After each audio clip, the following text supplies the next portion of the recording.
Son las 7 de la mañana con 4 minutos. ¿Por qué estamos escuchando esta música, David? Estamos escuchando Yo tengo Alzheimer, selectivo. Gracias a Dios. No recordaba que el día de hoy tenía un invitado muy especial porque yo me paso diciendo todos los días a partir de las 6 de la mañana que hay muy buenas maneras de motivarse, hay muy buenas maneras de levantarse el ánimo y una de ellas es la música. Yo les decía a ustedes que, por ejemplo, por plata no se preocupen porque no hay.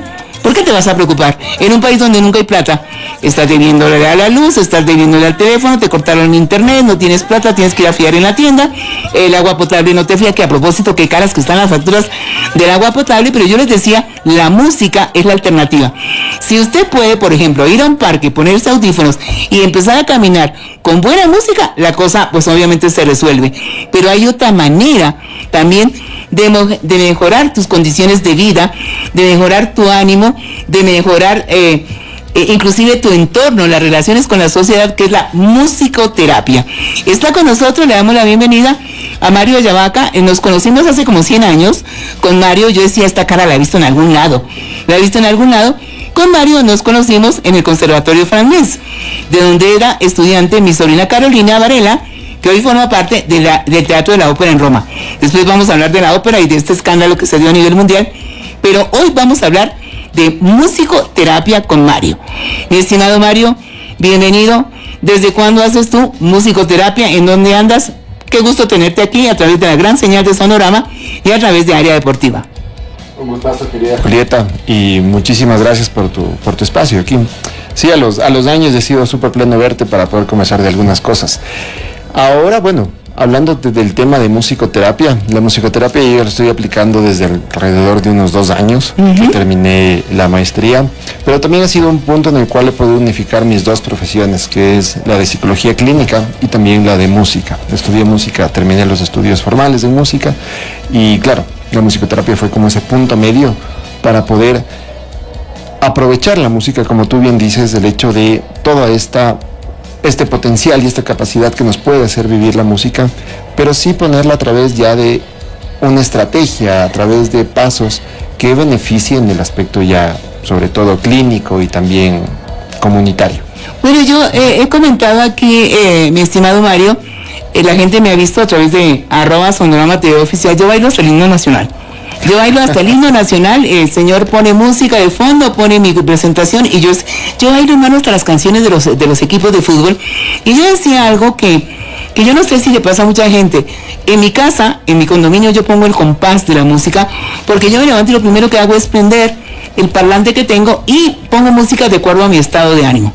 Y voy bailando y voy barriendo. Soy carichina, no me gusta hacer oficios, pero de pronto soy música latinoamericana, de pronto soy salsa, de pronto soy cumbia, no me gusta la chicha, pero me motiva muchísimo. Entonces, vamos aterrizando. Una cosa es hacerlo de manera informal, como yo lo hago, pero cuando esto se convierte en una terapia psicológica, ¿cuál es la metodología que nosotros implementamos para aconsejarle a la gente que haga musicoterapia? Porque hay que tener también buen físico, ¿no? Para hacerlo. A ver, vamos trayendo justamente a tierra algunos de los puntos. La musicoterapia es la utilización de los elementos musicales, ya sea el de ritmo, la melodía, la armonía, los tipos de instrumentos, e incluso también esta capacidad que tiene cada una de las personas con la afinidad musical. Como tú bien dices, a mí me gusta más la música latinoamericana, tal vez no me gusta la chicha, quizás por ahí también te gusta un poco de música clásica. Me gusta mucho la música clásica. Entonces, mucho.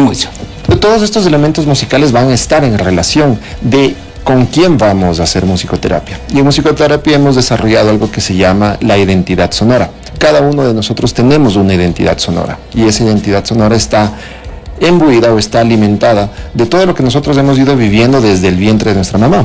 A ver, el tema cultural, por ejemplo. Por supuesto. Para nosotros los colombianos, los ritmos tropicales son básicos, ¿no es cierto? Entonces, claro, yo crecí bailando cumbia, bailando salsa. Total. Es decir, el entorno, ¿no? La parte cultural.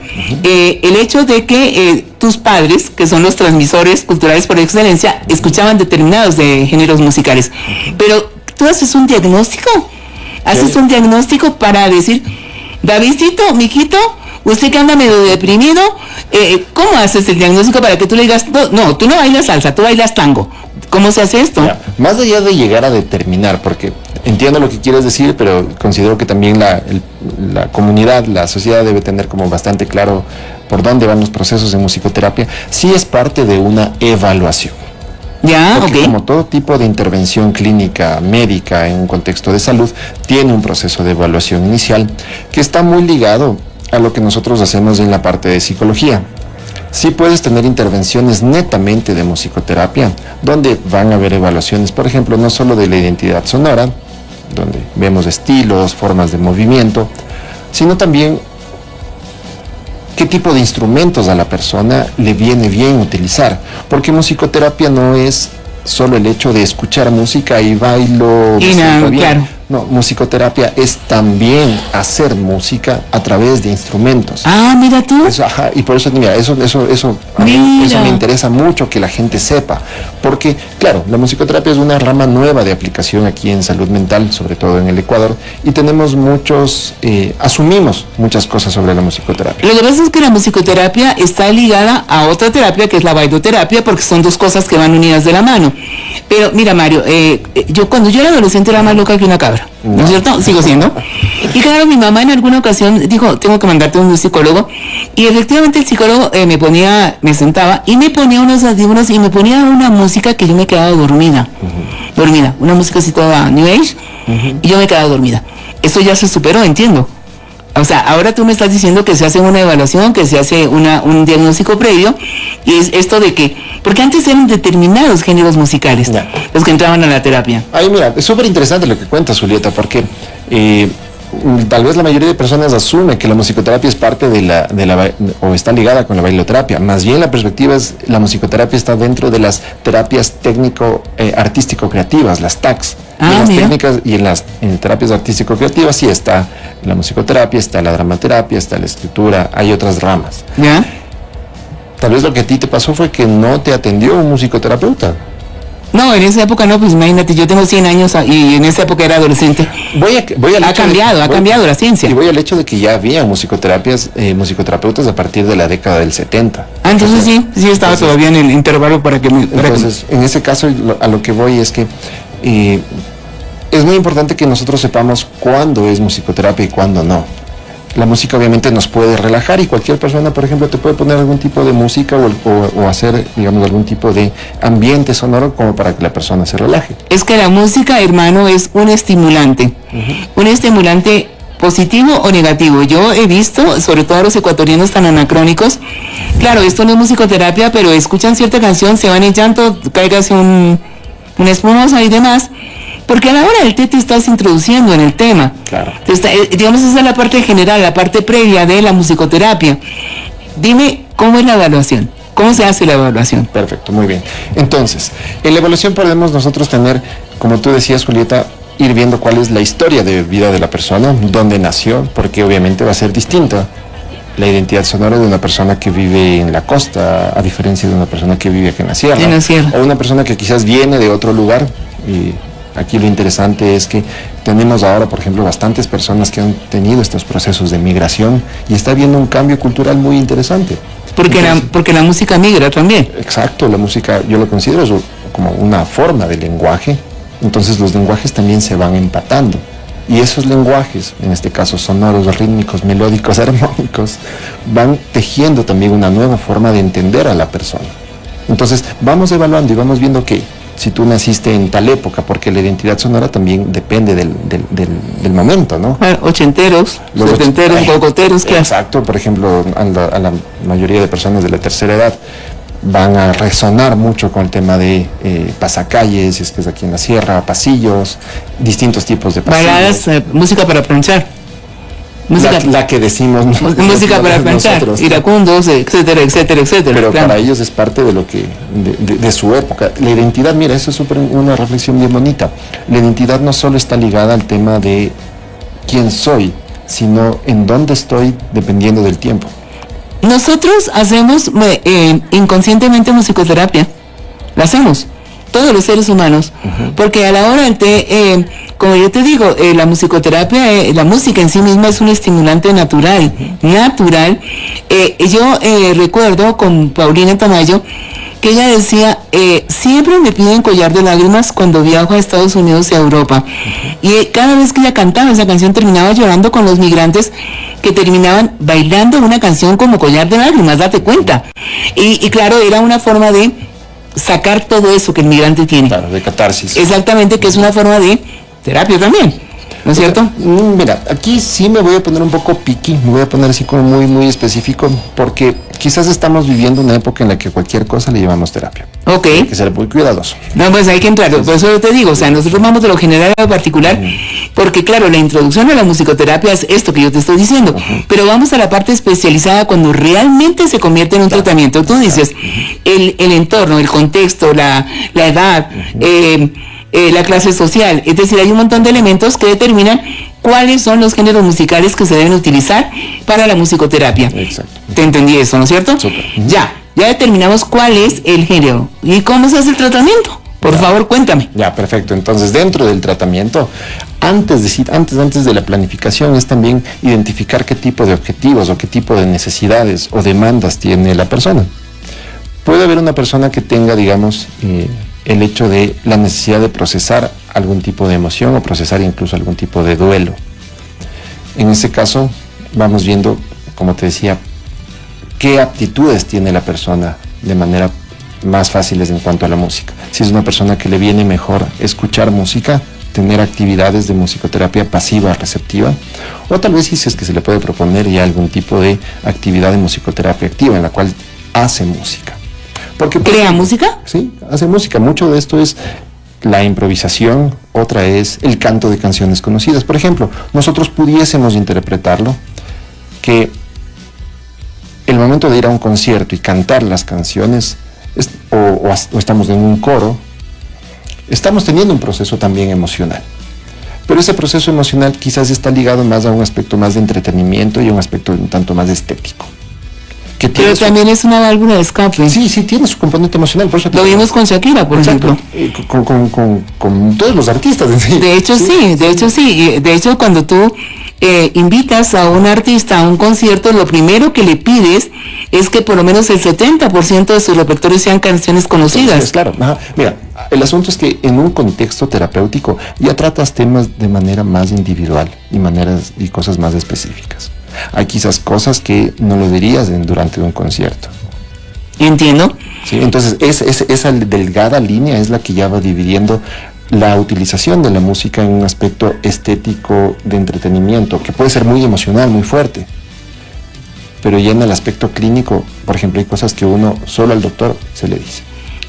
Tengo una pregunta que tiene que ver con respecto a área deportiva y a los deportes.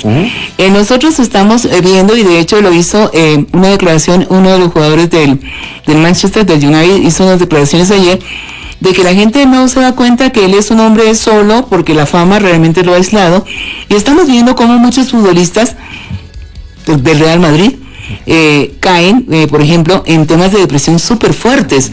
Y claro, se está buscando como alternativa las mascotas. Las mascotas de Girona, el Arsenal, tienen perros que se están convirtiendo en una suerte como de catalizadores, o ¿qué te digo yo?, de filtros. Y también vemos que en los deportistas, y particularmente en los de la NBA, y en los futbolistas de primer nivel, la música también, entrenan. Pero ¿en qué momento deja de ser colectivo y se convierte en individual? Porque hemos visto, por ejemplo, jugadores de fútbol que se han suicidado, que no ha habido el diagnóstico adecuado. ¿Cuáles son los síntomas para llegar a la conclusión de que este deportista sí necesita entrar a ese tratamiento? A ver, por un lado yo te diría, lo más importante es el tema de interés de la persona. Porque también hay que decirlo así, el tema de involucrarse en musicoterapia, podemos decirlo que es para todos, o que puede ser para todos, pero a la larga, a la hora del té, no todos van a tener esa afinidad, esa sensibilidad hacia la parte del sonido y la música, tan profunda como en la terapia. Otras personas tal vez quisieran ir hacia la parte, quizás, como tú dices, terapia con caballos, tal vez otros hacia la parte de un poco más kinestésica del movimiento, otros tal vez la terapia convencional, otras personas quizás por cuestiones biológicas necesiten un tratamiento un tanto más hacia los medicamentos, pero esa es la diversidad. Esa es la diversidad no solo de las necesidades de las personas, sino también de sus intenciones y también de sus capacidades. Y aquí algo que me gusta, por ejemplo, hablar con mis estudiantes, y me gusta compartirlo también en las giras de medios o cuando tengo la oportunidad, es, en general en la vida pienso que hay que dejar de pensar en este aspecto reduccionista, de decir de A más B es igual y solo igual a C. Entiendo, O sea, entiendo. de decir que esto siempre va a funcionar porque sí. Porque en la vida hay muchas cosas, hay muchas variables. Por ejemplo, la música misma es tan diversa que llegar a decir que hay música mala, no. A mí me gusta mucho la música, pero creo que tengo oído de artillero y yo creo que no podría, por ejemplo, tocar un instrumento o hacerlo así. ¿Cómo induces tú a una persona que tiene problemas, que su entorno se da cuenta para que esa persona pida ayuda? Pida ayuda, porque ese es el primer paso. Tú tienes que reconocer que tú tienes un problema. Actores, actrices, cantantes, deportistas, estudiantes, lo hablábamos el día de ayer a propósito de un compañero que trabaja conmigo, que no está el día de hoy. Tienes decía, el entorno se da cuenta porque la gente empieza a mandar señales. ¿Cuáles son las señales que una persona que tiene problemas psicológicos envía para que su entorno se ponga alerta? ¿Y cómo puedes inducir para que esa persona pida la ayuda que necesita? Ya, a ver, en cuanto a los signos o síntomas que decimos, ¿no? Algunos, siempre la parte física, el cuerpo habla primero. Eso es lo que me gusta mencionar siempre. Las sensaciones, uno sabe cuando uno se siente distinto. Uno sabe cuando está pasando por alguna situación y se siente tal vez algún tipo de tensión, algún tipo de sensación, ya sea en la cabeza, en el pecho. Muchos procesos de somatización se dan a través del sistema digestivo. La pancita habla un montón, habla mucho. Sí, señor. Sí, entonces, el intestino es el otro. Es el centro del mundo. Cerebro. Sí, señor. El hara, como dicen los japoneses también. Entonces, una sería así, estar muy atento a las sensaciones corporales, y también la otra, en cuanto a la parte de pensamientos y emociones, ¿cómo están mis pensamientos? ¿A dónde se están direccionando? ¿Cómo estoy enfocando? Y eso hacia la parte también de las acciones. ¿Qué dejo de hacer? ¿Qué estoy empezando a hacer? ¿Qué cambios? Y obviamente va la parte ya de la relación con las personas. ¿Cómo está ese impacto con mi interacción entre los demás? Entonces tú dices allí, Julieta, ¿cómo incentivo a la otra persona a que pida ayuda? Primero, mira, una de las cuestiones bien importantes en el tema de salud mental es que las personas sepamos qué es lo que nos está pasando. Y ahí es algo súper chévere que hay estos procesos de promoción y prevención de la salud. Las charlas, cuando van los psicólogos y que quieren hablarte del estrés, del duelo, de distintas cosas. Hay que pararle bola. Porque ahí viene ese proceso de conciencia, de darse cuenta de que capaz sí me está pasando esto. Y no me doy cuenta, lo acabamos de ver con un video, ¿no, David? Un jugador de Galatasaray, ¿cuántos años tendrá? Osmendi, ¿cuántos años? ¿Unos 30 tendrá? Yo creo que unos 27, 23, no se ve tan adulto. No se ve tan adulto. Resulta que él perdió a su mamá a los 6 años. Perdió a su mamá a los 6 años y claro, hace su carrera, es un jugador importante, ahorita están jugando la Champions, y en el partido que juega el Galatasaray frente al Liverpool, los hinchas del Galatasaray sacan unos trapos con las fotos de la mamá del jugador, con fotos de que él era niño, y el hombre se va en llanto. Y le sale algo que no le había salido antes, a través de los cantos de sus hinchas.